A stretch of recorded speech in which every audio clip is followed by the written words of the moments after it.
नमस्कार मित्रों, मैं डॉक्टर रसिक गुप्ता TV9 डिजिटल के माध्यम से समस्त देशवासियों को नववर्ष 2024 की शुभकामनाएं देता हूं और कहता हूं कि 2024 की उमंग, कविताओं के रंग, तो कविताओं के रंग लेकर के, अनेक रंग लेकर के हम आपके बीच में आए हैं। देश के कोने कोने से आज यहाँ कवि विराजमान हैं। मैं उन सब का एक संक्षिप्त परिचय करवा देता हूँ। हमारे बीच मेरे दाईं ओर के राजस्थानी, जोरदार तालियों से आप स्वागत कर सकते हैं। के राजस्थानी जी बहुत हास्य के कवि हैं, बड़े कवि हैं और मुझसे कह रहे थे कि पत्नी इज्जत नहीं करती। मैंने कहा के भाई एक बात बताओ, उन्होंने पिता को छोड़ा तो ससुर मिले, माँ को छोड़ा सास मिली, भाई को छोड़ा देवर मिला, ऐसा क्या छोड़ा जो पति मिला? बोले जी कुछ भी नहीं। मैंने कहा फिर फ्री में मिली हुई चीज की इज्जत कहाँ से होगी? तो जोरदार तालियों से आप स्वागत करें। और मेरे बिल्कुल बराबर में बैठे हैं देश के बड़े कवि विनोद पाल, जोरदार तालियों से आप स्वागत करें। और विनोद पाल जी के बारे में मैं आपको बता दूं कि मैं एक बार के राजस्थानी जी के साथ इनके घर गया, एक कार्यक्रम में जाना था। देखा के भाई ने कि विनोद जी अपने अंडरवियर बनियान प्रेस कर रहे थे। मुझसे बोले अरे भाई ये तो बहुत बड़ा कवि लगता है। मैंने कहा बड़ा कवि नहीं, इनके पास दो ही हैं, रात को सूख नहीं पाए। तो हास्य के बेजोड़ कवि विनोद पाल जी का हम स्वागत करते हैं TV9 डिजिटल के माध्यम से। और मेरे बिल्कुल बराबर में उल्टे हाथ पर जो बैठी हैं वो वीर रस की बड़ी कवित्री होती हैं। नाम होता है प्रीति अग्रवाल। जोरदार तालियों से आप स्वागत कर सकते हैं। मैंने तो प्रीति जी से पूछा, मैंने कहा प्रीति जी मार्केट में नया आईफोन आया है, आपने लिया?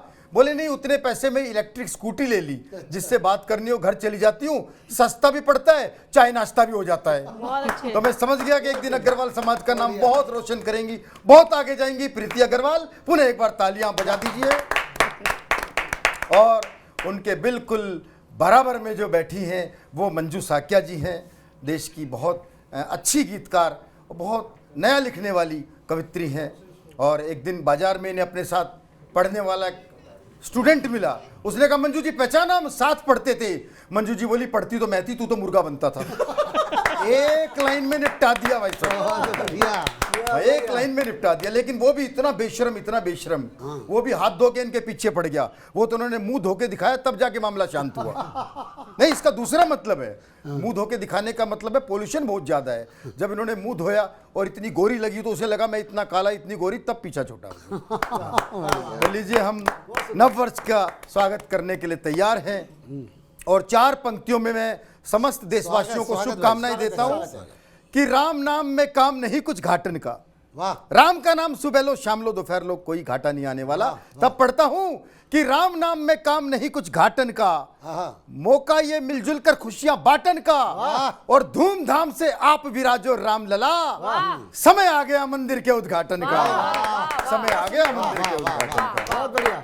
कि कला वो चीज है जग में कभी जो खो नहीं सकती। कला वो चीज है जग में कभी जो खो नहीं सकती। हंसाती हैं जो दूजों को वो आंखें रो नहीं सकती। हंसाना ही खुदाई है, हंसाना ही इबादत है, हंसाने से बड़ी पूजा जहां में हो नहीं सकती। हंसाने का काम, पूरी दुनिया को हंसाने का काम करते भाई के राजस्थानी जी। कि भर गई पूरी 4 बाल्टी सिर्फ तुम्हारे रोने से। भर गई पूरी 4 बाल्टी सिर्फ तुम्हारे रोने से, और देख तुझे चूहे भी भागे घर के कोने कोने से, और चल चल के गड्ढे कर देती समतल समतल सड़कों पर, और ओवरवेट लिफ्ट हो जाती एक तुम्हारे होने से। बढ़िया बढ़िया, ऐसी बात नहीं है जी। मैं तो एक ही बात कहता हूं कि धन दौलत या रुपया पैसा सोना काम नहीं करता। धन दौलत या रुपया पैसा सोना काम नहीं करता। माँ बापू का समझाना या रोना काम नहीं करता। और इसके आगे फेल सभी जंतर मंतर हो जाते हैं। इश्क विश्क में कोई जादू टोना काम नहीं करता। इश्क विश्क में कोई जादू टोना काम नहीं करता। तो हम क्रम को आगे बढ़ाते हैं। और मेरे बिल्कुल साथ में देश के बड़े हास्य कवि विनोद पाल जी विराजमान हैं। अनेक कवि सम्मेलनों में इनकी व्यस्तताएं रहती हैं। रात को 2-2, 2:30 बजे तक घर पहुंचते हैं।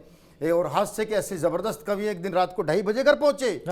पत्नी फूकी बैठी थी, बड़ी परेशान है इनसे। बोली मुझे नहीं तुम्हारे साथ रहना, मैं मायके जा रही हूं।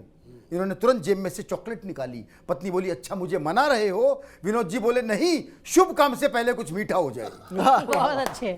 कि पथ प्रदर्शक बनी युगों से है कलम की धार ही, सार्थक हो जिंदगी बेशक जिए दिन चार ही, और मोक्ष हम पाए ना पाए चाहते केवल यही, जन्म भारत में मिले हम कवि बने हर बार ही। जन्म भारत में मिले हम कवि बने हर बार। यही कामना हम सब कवियों की होती है, यही कामना विनोद पाल जी की है। विनोद पाल जी आए और कविताओं के रंग बिखेरे। कि कलमकार विपरीत दिशा के बहते हैं, कलमकार विपरीत दिशा के बहते हैं, परिवर्तन का नायक हमको कहते हैं, और घोर निराशा के इसमें उठा कलम, हम आशा के दीप जलाते रहते हैं। हम आशा के दीप जलाते रहते हैं। आशाओं का एक। और मित्रों 2024 की उमंग, कविताओं के रंग। तो मैं भी कुछ पंक्तियां पढ़ना चाहता हूं कि लाल गुलाबी नीला पीला रंग हमारे अंग चढ़े। लाल गुलाबी नीला पीला रंग हमारे अंग चढ़े, वैर भाव को भूल सके हम ऐसी ही कुछ भंग चढ़े, और जाति धर्म के तौर तरीके अलग अलग अपने, लेकिन सबसे पहले दिल पर अपने भारत माँ का रंग चढ़े। भारत माँ का रंग चढ़े। भारत माँ की वंदना प्रीति अग्रवाल जी ने की। मंजू जी आपने बहुत अच्छा काव्य पाठ किया, बहुत सी आपने प्रेम की बात की, श्रृंगार की बात की। मैंने तो जीवन में एक ही बार प्रेम करने का प्रयास किया था। कॉलेज में एक लड़की ने मुझसे कहा था मेरे लिए प्रेम की 4 पंक्तियां लिख दोगे? मैंने 4 पंक्तियां लिख दी और वो मेरी अंतिम प्रेम की 4 पंक्तियां थी। अच्छा, अंतिम। उसके बाद वो लड़की कॉलेज छोड़ गई।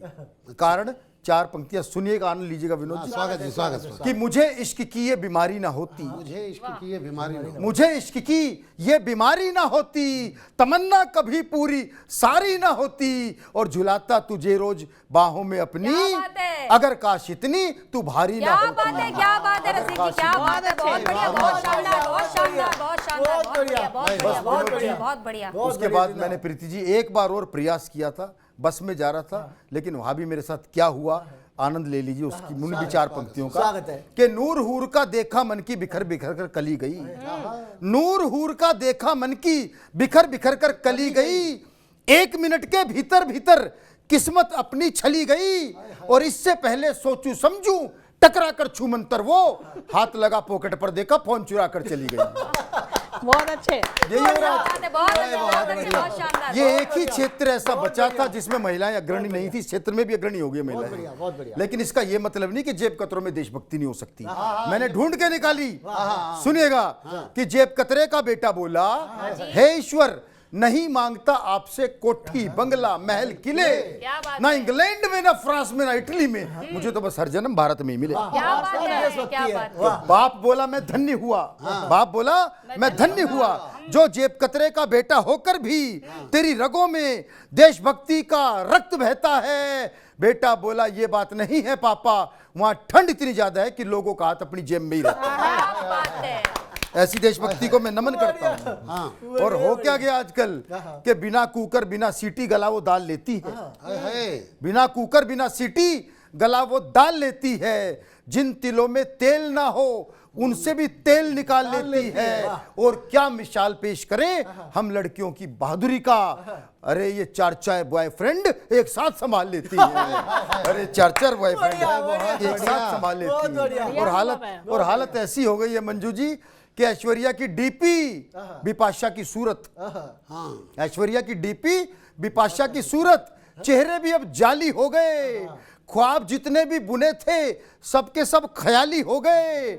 और फेसबुक पर सुंदर फोटो और मीठी बातों के लालच में मत पड़ना, इस ऑनलाइन मोहब्बत में कितनों के बैंक अकाउंट खाली हो गए। इस ऑनलाइन मोहब्बत में कितनों के बैंक अकाउंट खाली हो गए। अलर्ट कर दिया भाई साहब आपने अलर्ट कर दिया। इसीलिए मैं कहता हूँ जो मेरे को मैसेंजर करती थी आज से ही मैं उसे ब्लॉक करूंगा। बहुत अच्छा, बहुत अच्छा। सीख लो विनोद जी, सीख लो। क्योंकि जिसे तुम जान से ज्यादा करते थे प्यार, जिसे तुम जान से ज्यादा करते थे प्यार, वो तुम्हारे क्रेडिट कार्ड से लाखों की शॉपिंग करके हो गई फरार। अरे धोखा खाने वालों संभलो, अपने प्यार को ना यूं पहली नजर में पास करो, पहले इस्तेमाल करो फिर विश्वास करो, पहले इस्तेमाल करो फिर विश्वास करो। क्या बात। बहुत बढ़िया। और और मैं तो देखो, मैं तो हरियाणा का रहने वाला हूं। हमारे यहाँ तो सास बहू के मामले ऐसे हैं भाई साहब, सुन लीजिए कि एयरफोर्स का एक पायलट अपनी सास को एयर शो में लेके आया।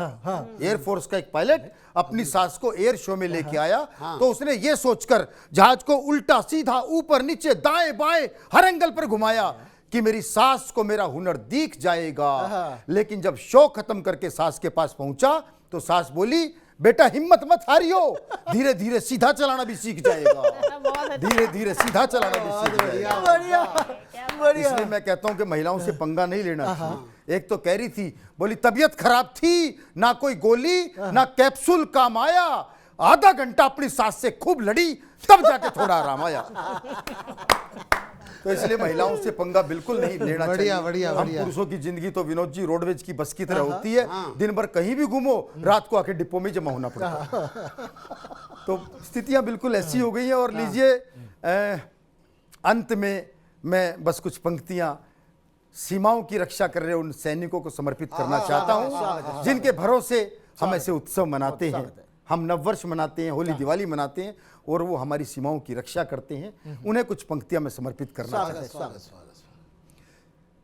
कि सदा जयकार भारत की सवेरे शाम ही निकले, सदा जयकार भारत की सवेरे शाम ही निकले, जुबां से हिंद हिंदुस्तान आठों याम ही निकले, और हिफाजत देश की करते हुए कुर्बानियां देते, मेरी हो श्वास जब अंतिम उन्हीं का नाम ही निकले, मेरी हो श्वास जब अंतिम क्या बात है, क्या बात है, क्या बात है, क्या बात है। और उन सैनिकों को हम क्या दे सकते हैं प्रीति जी, क्या दे सकते हैं जी उन्हें? स्वागत है।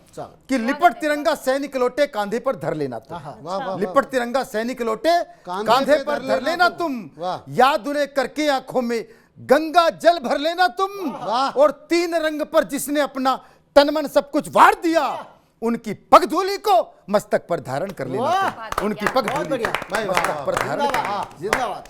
और अंत में मैं कहना चाहता हूं कि भारत का कण कण जन्नत है, एक नजर तुम करो जरा, भारत का कण कण जन्नत है, एक नजर तुम करो जरा, किसी कसौटी पर भी कस लो 24 कैरेट शुद्ध खरा, और रंग सैकड़ों चमके दमके रंग बिरंगी दुनिया में, तीन रंग बस मुझको भाते, केसरिया संग श्वेत हरा, तीन रंग बस मुझको भाते, केसरिया संग श्वेत हरा। और इन तीन रंगों के साथ मैं समस्त देशवासियों को बहुत बहुत शुभकामनाएं देता हूं नववर्ष 2024 की। TV9 डिजिटल के माध्यम से आप सबका बहुत बहुत धन्यवाद, बहुत बहुत आभार। आप सभी को नववर्ष की बहुत शुभकामनाएं।